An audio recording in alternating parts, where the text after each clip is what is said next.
And he said he was excited about the players that are coming. He's also excited about the players who are already there, enrolled early, like Micah Clark. Yeah, I think you talk about upside in a player. He's the type of player that's going to be able to give them that down the road. I think he's going to continue to build that body and build that frame out, which is going to be important when you talk about an offensive lineman being able to make plays. But he does a good job keeping his hands inside. That's what you want to see. Technique-wise, he's doing a very good job. Play snap the whistle. He's going to finish the block. Put him on his back if you can. Drove him right out of bounds. Now you see him a little bit of his athleticism on the defensive side. But 6'5", 260, he's got a bright future ahead. Samuel Vretman, another offensive lineman, 6'6", 295, probably be 320 in a year. Three-star guy. He didn't have a lot of Big Ten action.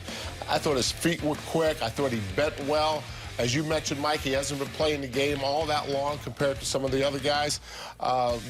Stronger in the run game than the pass game, but that has a lot more to do with technique than anything. So, obviously, a good take for Rutgers. You heard Coach Ash talk about Jonathan Lewis, talk about having to get their quarterback situation straightened out. He's 6'3", but I think he's a little bit bigger than 210. But, you know, when you talk about playing this style of offense, you have to have a lower body that's going to be able to withstand contact and be able to move the ball down the field. Throws the ball nicely, but also brings that balance of being able to run. I think he's going to continue to grow as a player. As a passer, he can continue to grow, but I think has so much upside because he's going to get every opportunity to play this year. Bo Melton, you see him here in the Wildcat. He's a wide receiver, but it gives you a chance to watch him run. Most of the Big Ten recruited him. This next clip, you see a little bit of vision, a little bit of burst. Just an impressive athlete.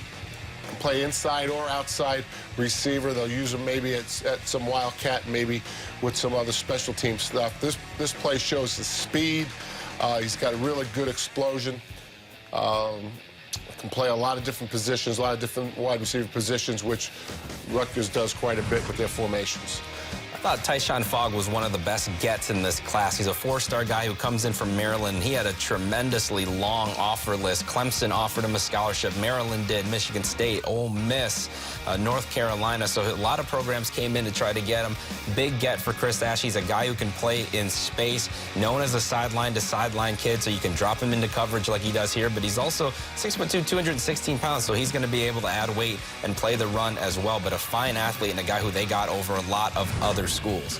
Speaking of picking up a defender over a bunch of other schools, Brendan Bortner out of Ohio had a ton of offers as well. Boston College, Illinois. It looked like West Virginia was one of his top schools for a long time. Rutgers got in on him, was able to turn the tide, and at 6'5", 240 pounds, I think he could go a lot of ways. You've seen him line up both inside and outside in these clips. I think he can add the weight and be either a strong side defensive end or maybe even a full-time defensive tackle, but a kid with a great frame and a great motor.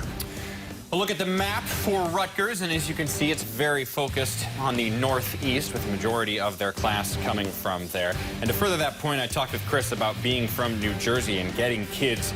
Last year, he had 0 of New Jersey's top 10 recruits. The year before, they had 0.